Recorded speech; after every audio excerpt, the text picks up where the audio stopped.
Hi everyone, Hannah here.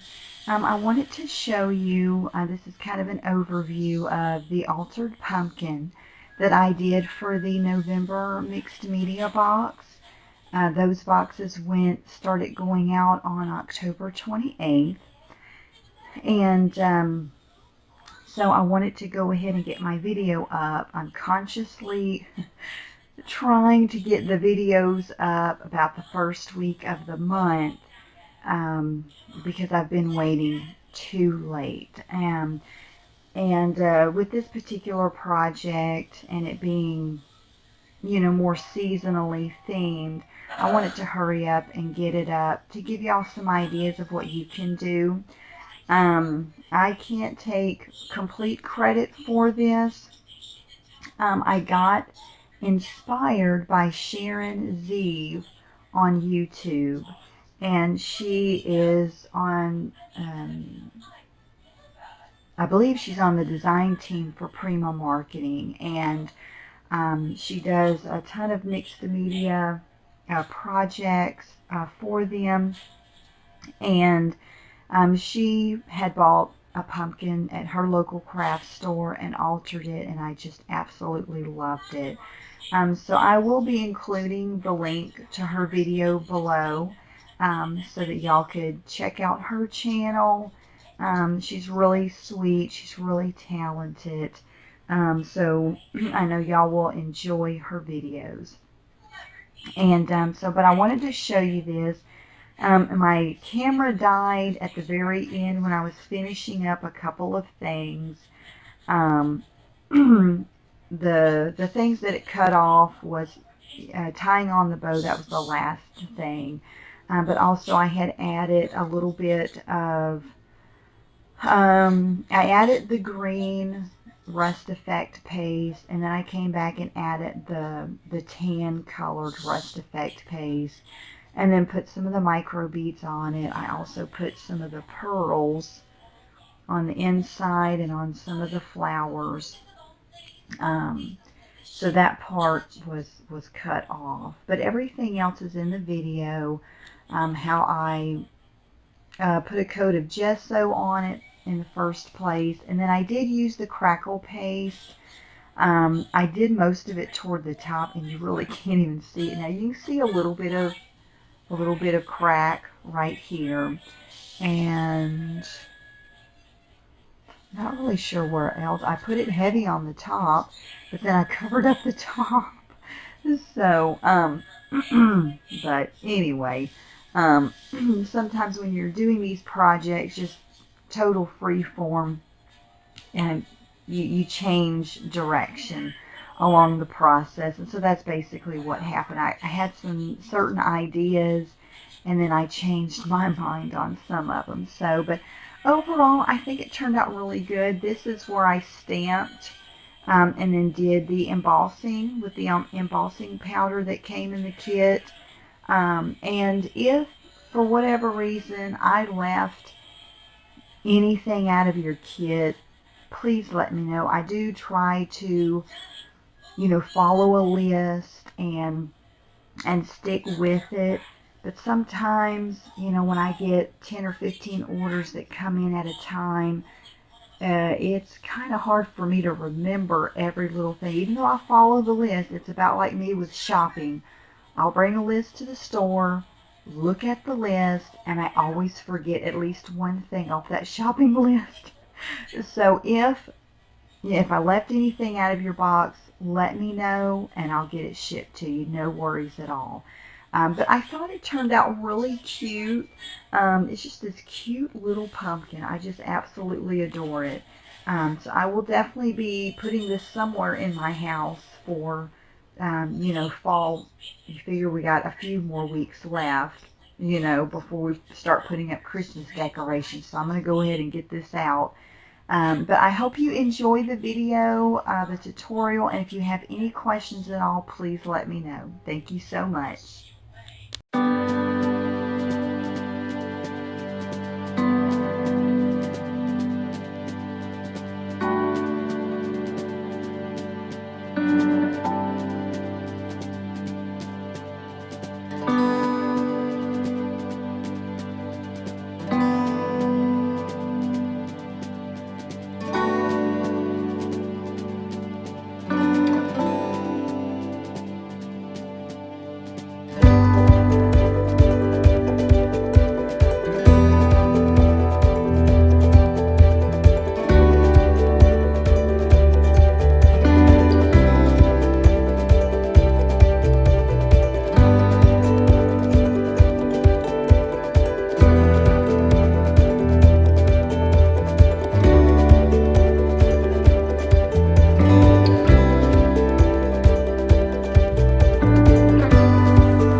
send her the hardcover as a gift, and hope that you'll take it into her side.